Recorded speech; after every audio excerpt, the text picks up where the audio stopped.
अगर आप भी हमारी तरह कनाडा जैसी कंट्री में रहते हैं जहाँ पे हाउस हेल्प बिल्कुल ज़ीरो होती है, लेकिन आपको बच्चों को हेल्दी रोटी पराठा देना है, आप वो तो बना सकते हैं, लेकिन उसको डो बनाना आपको भी मुश्किल लगता है। और आपको अगर यहाँ रहना है तो आपको पैसा भी सेव करना है, टाइम भी बचाना है, हेल्थ भी मेंटेन करना है। तो आज मैं आपके साथ एक ऐसे प्रोडक्ट का ऑनेस्ट रिव्यू दूंगी जो इन तीनों में आपकी हेल्प करेगा।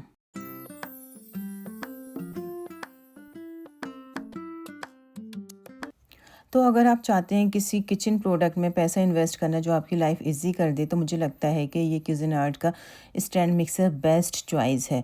तो ये आजकल कॉस्को में सेल पे भी है, तो इसलिए मैंने सोचा आपके साथ इसके रिव्यू शेयर करूं। और अगर आप लोग इसको बाय करना चाहते हैं तो आप इसे बाय कर सकते हैं।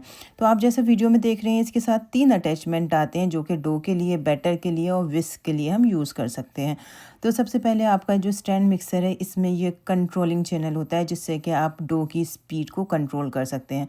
फ्रॉम 0 टू 4-5 तक इसका होता है। तो मुझे लगता है मैं जो मैक्सिमम अब तक यूज़ कर रही हूँ वो 2 और 3 है, जिससे कि मैं रोटी का डो बनाती हूँ, केक का बैटर बना लेती हूँ, या मुझे घर में क्रीम से घी निकालना है या क्रीम बनाना है, इस तरह से मैं इसका यूज़ करती हूँ।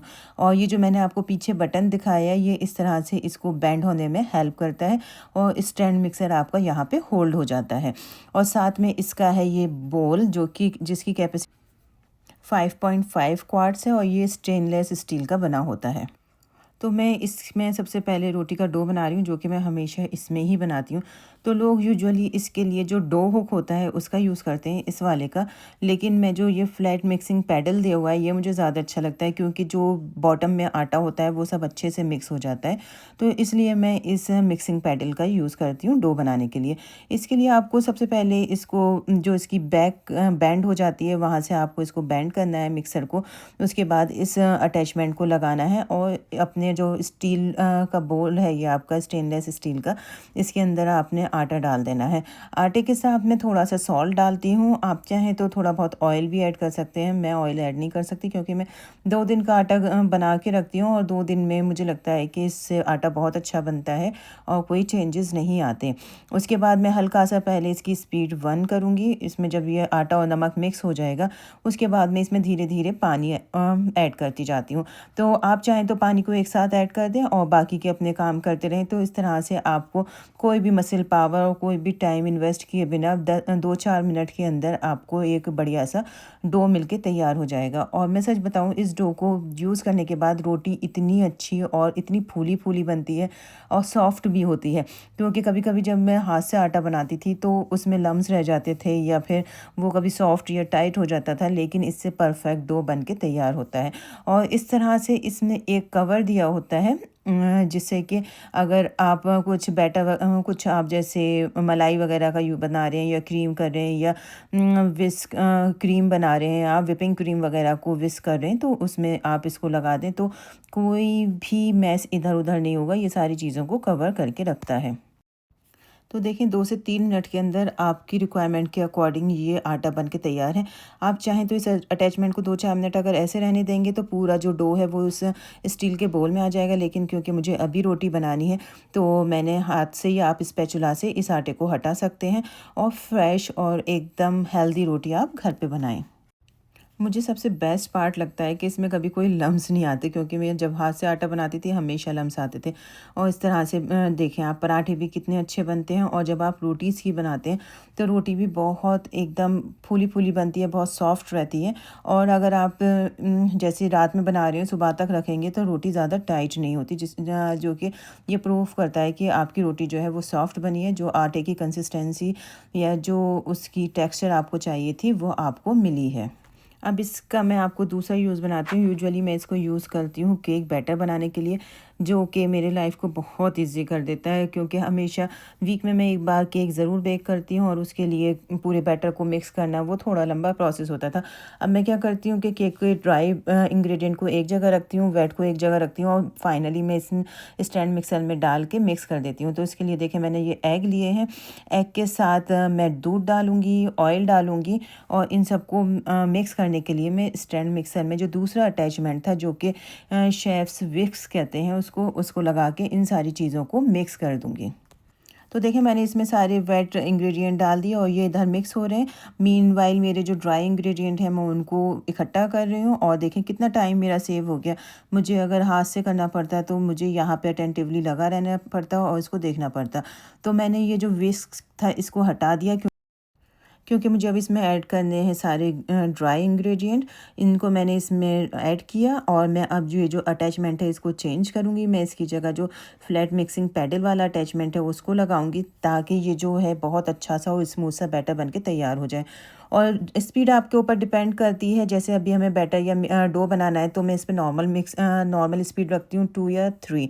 लेकिन अगर जैसे आप क्रीम से बटर बनाते हैं या घी बनाते हैं तो उस टाइम आपको विस्क की ज़रूरत होती है, उसकी स्पीड आपको 4-5 भी करनी पड़ती है। तो डिपेंड करता है कि आप कौन सा प्रोडक्ट यूज़ कर रहे हैं और कौन सी डिश के लिए या कौन सी चीज़ के लिए आप यूज़ कर रहे हैं। तो पहले देखें, इसको मैं लिटरली ऐसे हल्के हल्के मिक्स कर रही हूँ। उसके बाद ये सारी चीज़ें मिक्स हो जाएंगी और मैं आपको दिखाती हूँ कि 2 मिनट में कितना अच्छा बैटर बन के तैयार हुआ है। तो देखें, किसी भी मैस के बिना, कुछ भी आपका फिज़िकली इन्वॉल्व हुए बिना आपका केक का बैटर बनके तैयार हो गया है। तो इस तरह के जब प्रोडक्ट आपके किचन में होते हैं तो आपका भी दिल करता है कुकिंग करने का, क्योंकि ये आपके टाइम को एनर्जी को बहुत ज़्यादा आपको पेशेंस देते हैं कि आप इजीली अपना काम कर सकते हैं। तो मुझे लगता है क्योंकि इसका मोटा काफ़ी स्ट्रॉन्ग है, लुक भी काफ़ी स्टाइलिश है और perfect for Indian dough, easy to clean bowl है, तो उसके लिए ये काफ़ी अच्छा प्रोडक्ट है if you want to buy this. तो आपने देखा मुझे कितना टाइम लगा इस केक का बैटर तैयार करने में। जब बैटर वगैरह तैयार है तो जो बेकिंग का काम है वो तो ओवन में हो जाएगा। तो it's all about the your time saving. ये मैंने इस तरह से केक बनाया और मैं सच बताऊं, मैं हफ्ते में एक बार ज़रूर केक बनाती हूँ और दिन में 8-10 रोटी बनती हैं डेली। तो इस तरह से इन सारी चीज़ों में मुझे इससे काफ़ी ज़्यादा हेल्प मिली है। और जब हम न्यू इमिग्रेंट होते हैं तो हमें इन सारी चीज़ों की वैल्यू बहुत ज़्यादा पता होती है, क्योंकि we have no house help. Even अगर आप हाउस हेल्प को भी बुलाते हो तो वो आवरली आपके काम करती है, और आवरली में अगर आपने रोटियां बनवाना शुरू कर दिया तो मुझे लगता है कि बहुत ज़्यादा मुश्किल हो जाता है फिर। तो देखिए, मैं फाइनली आपको केक का टेक्सचर, उसका लुक दिखाती हूँ। तो देखें ये कितना सॉफ्ट और अंदर से कितना मतलब जूसी सा लग रहा है देखने में, और आपको ज़्यादा कोई मेहनत भी नहीं करनी पड़ी और इजीली आपका केक भी बन के रेडी हो गया। तो तीसरा जो मैं इसका यूज़ करती हूँ, वो मैं करती हूँ यूजुअली पिज़्ज़ा बनाने के लिए, क्योंकि पिज़्ज़ा में भी आपको बहुत ज़्यादा स्ट्रेचिंग करनी पड़ती है, डो को बहुत अच्छा बनाना ज़रूरी होता है। तो उसके लिए भी आप इसका बहुत अच्छे से यूज़ कर सकते हैं। तो सिर्फ आपको ईस्ट यूज़ करनी है और जो स्ट्रेचिंग प्रोसेस होता है वो करना है, बाकी का काम आपका ये स्टैंड मिक्सर कर देता है। तो इस तरह से मैं कहती हूँ कि जैसे मूवी नाइट होती है या वीकेंड पे हम लोग कुछ भी ऐसा आउटडोर फूड प्रीफर करते हैं, तो उसमें अगर आप घर पे पिज़्ज़ा बना रहे हैं तो you can easily save 30 to 50 order on every purchase. तो इस तरह से मैं कहूँगी मेरे लिए ये बेस्ट परचेज़ है, और नॉर्मली ये कनाडा में 23 to 400 डॉलर के दरमियान होता है, लेकिन आजकल ये सेल पे है तो कॉस्को में आई थिंक 249 है, प्लस टैक्स होगा तो वो 280 के करीब आपको मिल जाएगा। लेकिन इसके अलावा आप कैनेडियन टायर है, अमेज़ोन है, यहाँ कहीं से भी आप बाय कर सकते हैं, प्लस आपको इसमें वारंटी भी मिलती है। इसके अलावा आप इसमें व्हिप्ड क्रीम बना सकते हैं, कुकी डो बना सकते हैं, श्रेडेड चिकन है, मैश्ड पोटैटो हैं, होममेड बटर है, कबाब और मीट मिक्स है, इडली बैटर है, कपकेक्स हैं, और पास्ता डो बना सकते हैं, केक फ्रॉस्टिंग कर सकते हैं, होममेड आइस बेस बना सकते हैं, पैनकेक बना सकते हैं, ब्रेड डो बना सकते हैं, डोनट्स बना सकते हैं। तो आप सोच रहे हैं कि इसका कितना मल्टीपल यूज़ है। और जब हम इंडिया से कनाडा आते हैं और सारे काम जब हमारे ऊपर आ जाते हैं बिना कोई हाउस हेल्प के, तो चीज़ों को मैनेज करना बहुत ज़्यादा मुश्किल होता है, स्पेशली जब आप न्यू इमिग्रेंट हों और न्यू पेरेंट्स हों या आपकी जॉब लगी हो। तो उन सारी चीज़ों को हैंडल करने के लिए मुझे लगता है कि ये बेस्ट प्रोडक्ट है। अगर आप एक बार किचन के लिए इसमें इन्वेस्ट करेंगे तो I am sure you will be happy for ever. तो ये तो हो गया एक ऐसा प्रोडक्ट जो कि आपकी लाइफ को इजी कर देगा।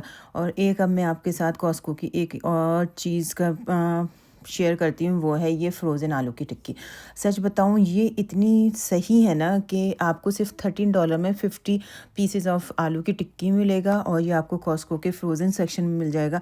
आपको इसमें ज़्यादा कुछ नहीं करना। कभी कभी ऐसा होता है कि बहुत ज़्यादा इंडियन स्टाइल फूड की हमें क्रेविंग होती है, तो उस क्रेविंग को कंप्लीट करने के लिए झटपट वाला जो आपके पास ऑप्शन है वो ये है आलू की टिक्की। तो इसके लिए आपको ज़्यादा कुछ नहीं करना, सिर्फ आपको पैकेट से निकालनी है, उसको आप माइक्रोवेव में डीफ्रोस्ट करें 10 से 15 सेकंड के लिए। उसके बाद एक तवा लें, उसमें अगर आपको शैलो फ्राई करना है तो शैलो फ्राई करें और पोटैटो मैशर की मदद से या कोई भी आपके पास स्पैचुला हो उससे आप इसको हल्के से प्रेस कर दें और आपको लिटरली जो इंडिया में या पाकिस्तान में जो स्ट्रीट स्टाइल आलू की टिक्की मिलती है ना, वो वाली आलू की टिक्की मिल जाएगी। आप चाहें तो इसको ऐसे ही चाय के साथ खा सकते हैं या आप इसमें छोले हैं, चटनी वगैरह अपना टच देने के बाद इसको आप खाएं और लिटरली मैं बताऊं आपको मज़ा आ जाएगा। आप सिर्फ 10-15 मिनट में बहुत मज़ेदार आलू की टिक्की तैयार कर पाएंगे। तो ये दोनों चीज़ें मैंने आपको बतानी थी क्योंकि मैं कॉस्को गई थी और स्टैंड मिक्सर मैं बहुत दिनों से यूज़ कर रही हूँ, तो मैंने सोचा इसके रिव्यूज़ दूँ क्योंकि ये आजकल सेल पे है। अगर आप लोगों में से कोई इंटरेस्टेड है तो वो बाय कर सकता है। और दूसरा हो गया ये आलू की टिक्की जो कि बहुत टाइम सेविंग है और इजीली आपने जब भी खाना है, बच्चों को लंच में पैक करके देना है, सैंडविच बना दें, आप इसके बर्गर बना दें, बहुत सारे ऑप्शन हैं जो कि आप कर सकते हैं। तो आपको मेरा वीडियो कैसा लगा ज़रूर बताइएगा और प्लीज़ अगर वीडियो अच्छा लगता है तो आप इसको शेयर कर दें, लाइक करें, सब्सक्राइब करें, क्योंकि जब आप लोग अपना मुझे रिस्पॉन्स देंगे, जब आप अपना लव एंड अफेक्शन मुझे शो करेंगे तो मुझे और ज़्यादा मोटिवेशन मिलेगा कि मैं अपने वीडियोज़ को और ज़्यादा अच्छे बनाऊँ। तो thanks for watching my video. इंशाल्लाह ताला नेक्स्ट व्लॉग में आपसे मुलाकात होगी। जब तक आप लोग अपना ख्याल रखें, खूब मज़े करें।